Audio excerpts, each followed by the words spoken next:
Hi folks, and welcome back to The Plot. 2024, pretty terrible growing year all around, I think you'll agree, but for me it was a very, very good year for the tomatoes. The first year growing in, the polytunnel of Steve from Green Side Up. A fantastic gift and opportunity that I was given, and I went kind of crazy with the tomatoes. I had about 30 plants in here. This is a 20-foot long tunnel, and I went 3 deep. Arguably too close. It was too close. It was a bit annoying at times, but a fantastic crop. I did start off with a few slightly dodgy plants. It didn't quite make it through. A little bit of what looked like botrytis, but generally very, very pleased. And I think it's been a fantastic harvest. And today we're going to talk about all the varieties I've grown and which were my favorite, which I'm never going to try again, and which I'm kind of on the fence about, A few necessary disclaimers up front. One from Jessie, who mentioned this on our podcast the other day, a fantastic point. Because it's been a bit of a rubbish year, because we've had low light, cold temperatures, she thinks a lot of the tomatoes have been duds this year. They just haven't tasted as good as they normally do, which really makes sense. Sun and temperature, really important for the ripening and sweetening and flavor development of your final tomato crops. The other disclaimer is that I have found my tomato tastes quite often don't map to other people's tomatoes tastes, because I think I have a very, very sweet tooth. There's a lot of tomato plants that people say, whoa, JB, they're way too sweet for me. I'm not into that. That is really, really gross. And I taste them and I'm like, they're not sweet. I'm getting nothing but tomato flavor. So your mileage may vary on my recommendations. A slight kind of thing to be mindful of is I would have liked to have filmed this video a few weeks ago when the plants were looking a bit healthier. I've now taken a good number of these plants out, probably around 40% I've just cut out entirely. So the actual footage of plants, I've got to dig back into the old episodes. I apologize if they're not quite as illustrative as I would like. A lot of these plants I'm probably going to talk about and you're not going to be able to see them. I apologize. We're going to work through it as best we can. And obviously I'm not going to be doing live tastings because most of these are done now. Most of the harvests are back home. They've been processed or eaten and enjoyed. But I have taken notes throughout the year, and the other thing is a list of all the varieties are in the description. So if there's anywhere I pronounce them and you don't know how it's spelled or you don't know what I'm talking about, do have a look in the description. And if you're still unsure, just ask me, let me know. So first one is just here, the Black Moon. And I don't know if you can see, can you see? No, let me move you back. Up here, still going. It's got fruit all the way up here. It's still flying. Now, Black Moon, a fantastic kind of salad tomato, small salad tomato. The thing about Black Moon, it tastes pretty good. It's like a 7 out of 10. It's a good taster. It's an F1 variety, so not an heirloom. But this thing grows like stink.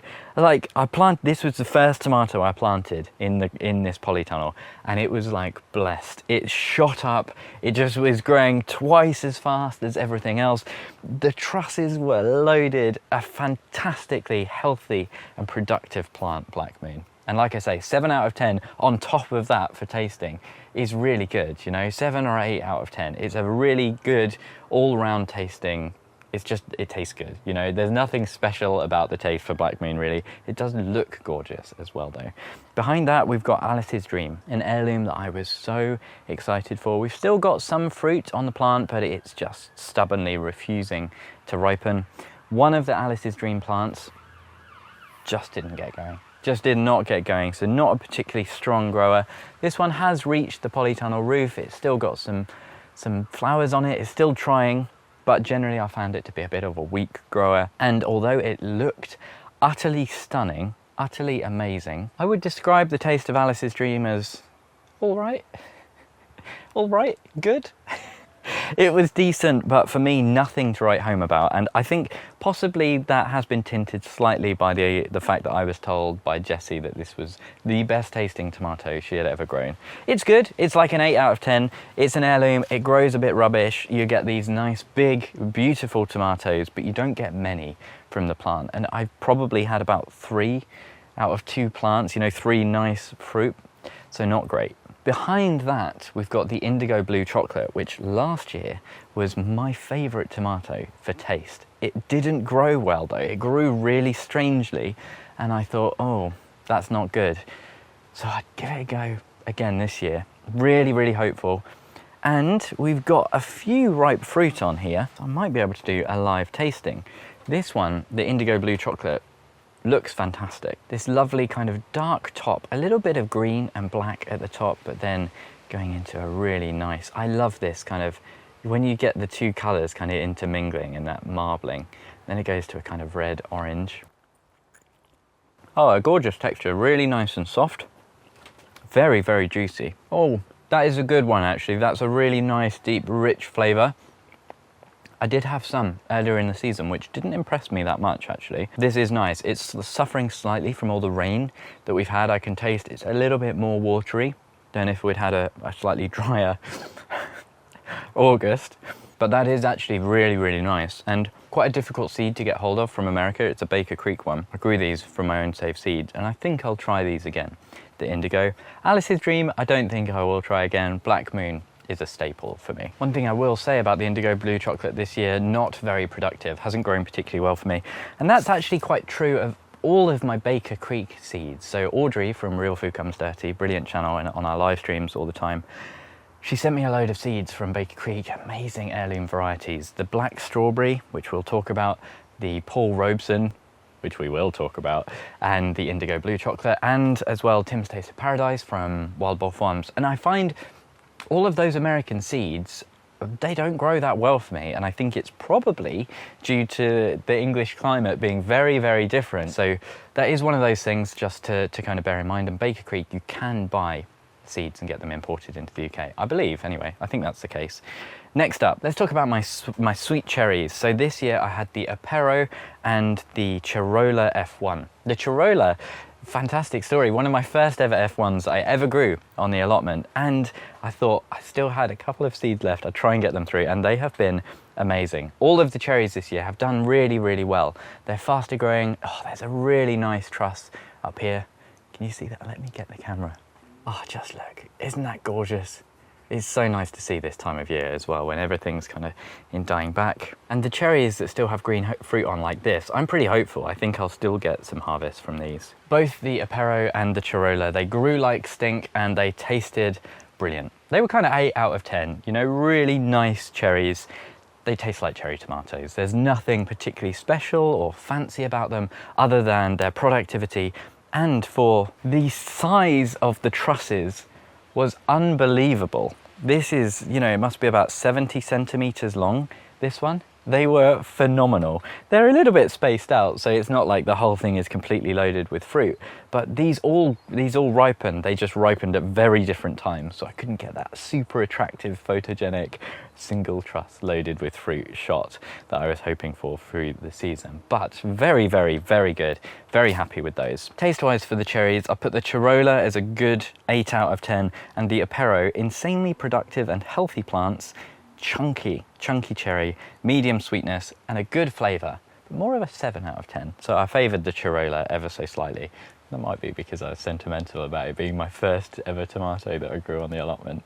Now in here, I had 2 tomatoes and I've taken them both out, and I was trying to remember what they were, but they were my Brad's Atomic Fusion. I think a very orange one. Didn't do anything this year, just rubbish. I had one at the start of the year and it tasted amazing, really, really sweet, but then the rest, just nothing. And the thing with Brad's is you always think, are they ripe? Have I left them on the plant long enough? I definitely was. Once again this year, they were practically rotting. You know, a lot of them I left for too long and they did split and they were rotting, but the ones that I didn't were so juicy, clearly very succulent, very ripe. Tasted like nothing at all. So Brad's for me probably not going to be on the list for next year. And then at the back I tried Black Russian, but there was some kind of mix up with the seed, and I actually got these little black cherries, still 1 or 2 going, which I thought maybe was a black cherry, but this is a mystery. I don't know what it is. It doesn't taste great. It's okay. It's like a 5 out of 10 cherry. They've gone into our sauces. But a bit of a shame because I do hear great things about the Black Russian plant. Wait, why have I thrown that away? I want to keep that, that's good. The Appero and the Cherrola, I would grow again. I'm not sure, I might try a new cherry just because it's nice to try new things, but really, really happy with both of these, like I say. Behind those, we've got the Black Strawberry, the Baker's Creek, most beautiful tomato I've ever grown. Their real beauty is kind of slightly earlier as they're not quite ripe, but they're still really, really, really gorgeous tomatoes as they're fully ripe. for me, the black strawberry last year was insanely productive. You know, I had so many tomatoes and was really pleased because they were so gorgeous and we had so many. Taste-wise, they're not so great for me. They're like probably a 4 out of 10, to be honest. This year they've gone down a bit of a gelatinous texture to them, but perfect for sauces. So I probably would maybe grow these again. I don't know. They're definitely in the maybe pile. But probably the star of the show behind those this year, Paul Robeson. Oh my goodness. The plants weren't great, they never looked amazing, but hands down to date, the most delicious, luscious, perfectly textured tomato I have ever tasted in my life. It is really one to write home about. It is one I will be growing every year for the rest of my gardening life. It is just this incredible texture. It's just this, the way that it melts, you know, this gorgeous texture.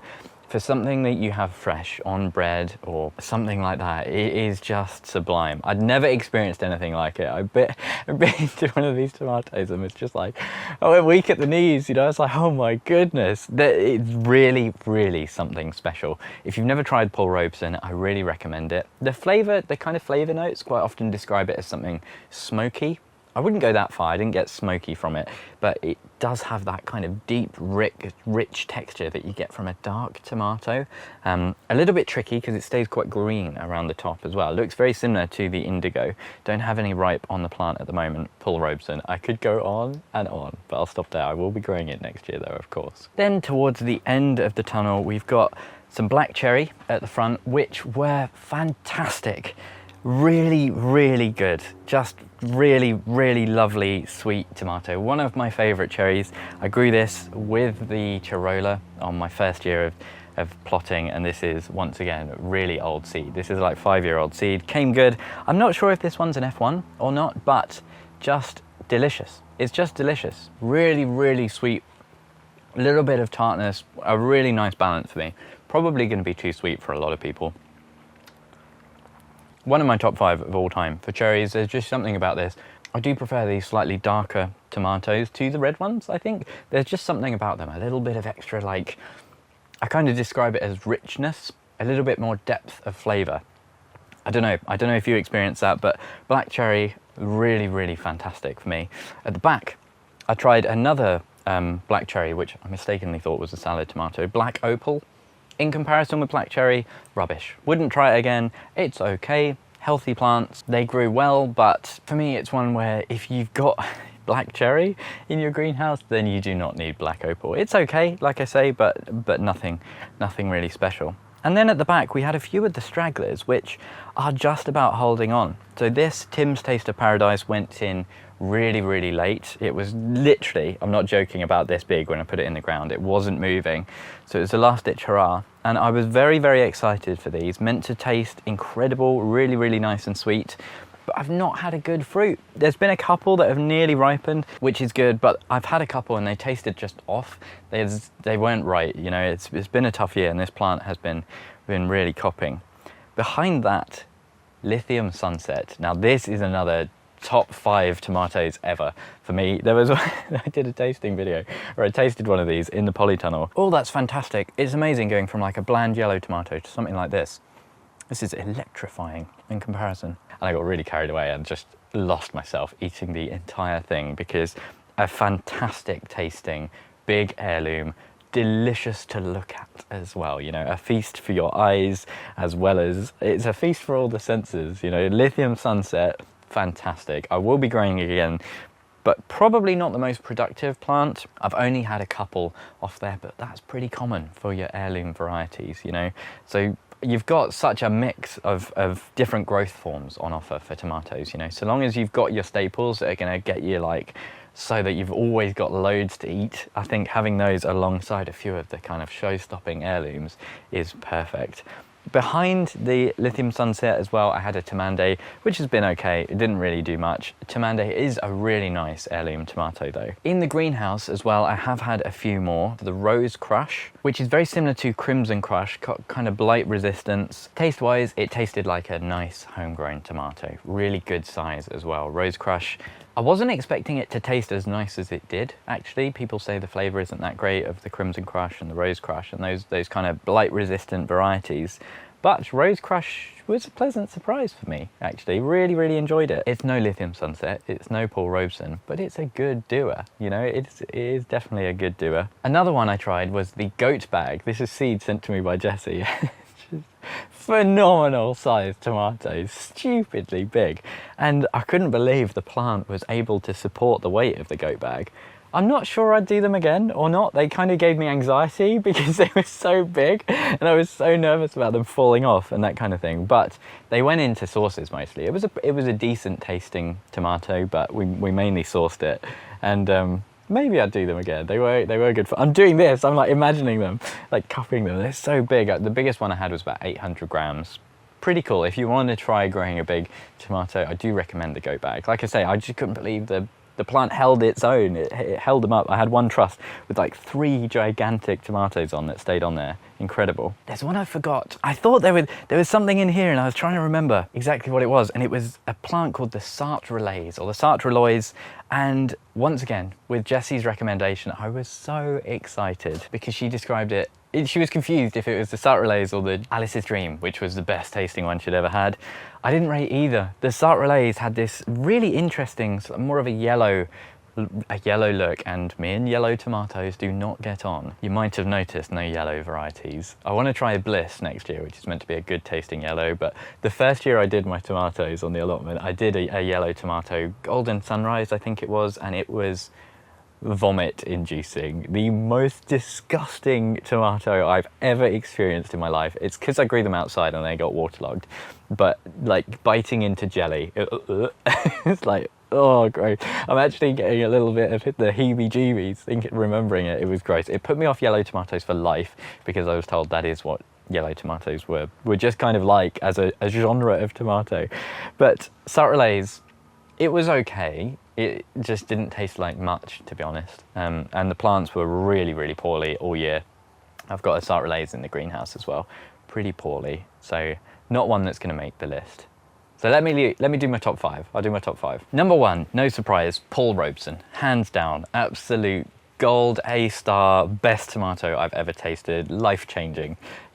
I'll be looking forward to next year, you know, I've got another 9 months until I'm going to have another one, maybe more. Oh, that's sad to think about, isn't it? But phenomenal, absolutely sublime. Lithium Sunset too, just divine. You know, going feral eating one of those on video is like one of those memories I don't think I'll ever forget. I could not stop myself. It was so good, so sweet, just really delicious. The Rosella, a fantastic new cherry, a new flavour, very interesting, a bit different for me, and definitely one I want to grow next year and try and... I had sort of 4 different black cherry varieties, so it was quite difficult to pick them all out. Next year I'm mainly going to do Rosella, I think, because a lot of people don't get on with that. It doesn't make their top lists, but for me, really rated it. 4th, we've got the black cherry, another fantastic dark cherry, so I think it's mainly going to be that, and Rosella will be my dark cherries next year. And 5th, last but definitely not least, I think it's got to be the Black Moon, for sheer will and desire to grow. I can see it now, just still. It's the one plant out of all of these, although saying that, the black cherry back here, that's doing pretty well. Black Moon, fantastic, just sublime. Love that plant. You know, Grown Local sent that to me and I wasn't expecting anything last year. Just blew my socks off. Last year, really good as well. And a massive thank you to Grown Local. He did give me a lot of these tomato seeds, but the Lithium Sunset in particular was from his own personal collection. You know, that was just because he recommended it and wanted to see whether or not I enjoyed it, and it's made the top of the list. So massive thank you to Grown Local. Check out his seed store in the description. Honourable mentions as well to the Rose Crush, a really nice surprise. The Goat Bag, just for its sheer audacity to exist. And Indigo Blue Chocolate as well, which I'm really on the fence about giving a 3rd chance. You know, it's had 2 chances and it's not come good. Do I try it again next year? We'll see. And as well, honourable mentions to the Cherrola and the Appero. Just fantastic cherries, just really good. What were your standout tomatoes of the year? Let me know in the description below. A massive thank you to everyone for watching, and an extra special thank you to all of my chili pepper tier patrons, who I cannot remember the names of: Tony, Bill, Pam, Mel, Michael, Sox, Angela, Dorcasaur, Louise, Andre and Brett. Hopefully I'll see you again in the next one.